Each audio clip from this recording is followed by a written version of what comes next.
अभाज्य गुणनखंड विधि द्वारा निम्नलिखित में से प्रत्येक संख्या का घनमूल ज्ञात करें। और अभाज्य गुणनखंड विधि से निकालना है घनमूल। तो पहला क्वेश्चन मेरा कितना दिया हुआ बताओ? 512। इसको अभाज्य गुणनखंड से निकालेंगे तो हम लोग निकालना जानते हैं। 512 निकालते हैं, 2 से देते हैं, 2 गुना बोलते जाओ 4। यहाँ से कितना निकला? 1, 2 बचे 10। यहाँ से कितना निकला? 1, 2 6 12। फिर 2 देते दो, 2 1 2 गुना 2 की 16।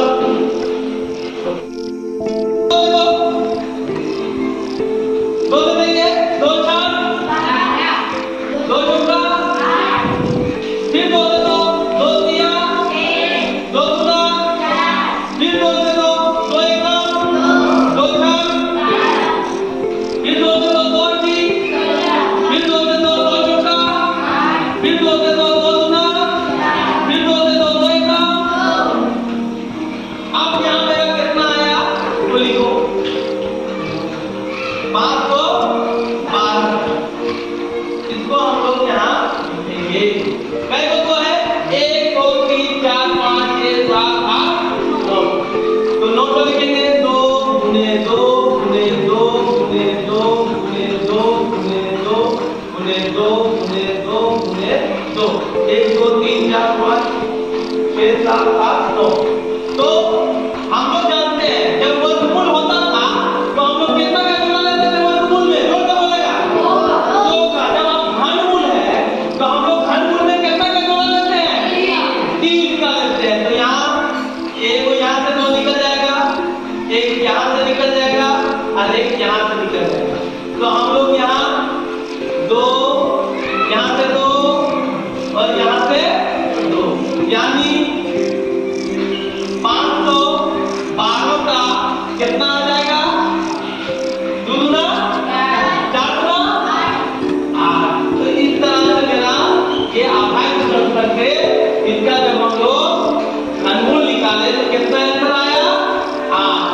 आसान लगा? इसी तरह से 74 64 को भी हम लोग करते हैं अभाज्य गुणनखंड। पहले 2 से देते हैं, 2 सते 14, 2 8 16, 2 सते 14 है ना। 2 दिया 6, 2 गुना 4, फिर 2 से 2 दिया 6, 2 9 18, 2 दिया 6, 2 6 12, 2 6 12, फिर 2 से 2 1 2, 2 9 18, 2 6 12, 2 की 16, 2 दिया, फिर 3 से 2 3 6 18,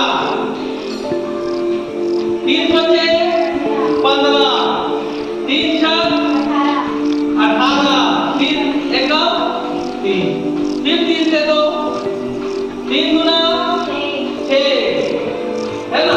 3 गुना 6, 3 1 3 और 3 अभी 24, 3 सत्ता 3 सत्ते 21, 3 सत्ते 21, फिर 3 से 2 3 सत्ते 21 है ना। 3 1 तो 3 गुना 6 और जब दूसरा का 3 होगा 27, फिर 3 से 2 3 गुना 6, 3 चौका 12, 3 दिया 9, फिर 3 से 2 3 चौके 3 अभी 24, 3 1 3, फिर 3 से 2 है ना। 3 गुना 6, 3 सत्ते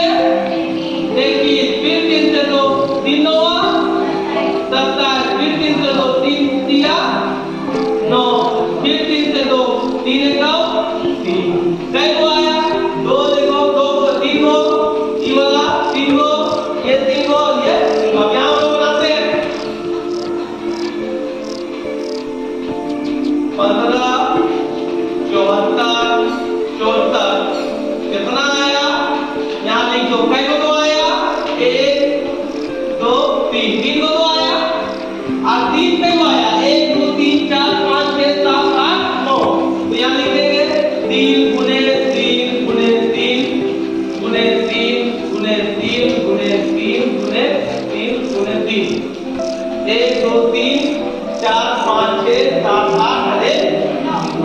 अब हम लोग क्या जानते हैं, क्या जानते हैं बताओ? 3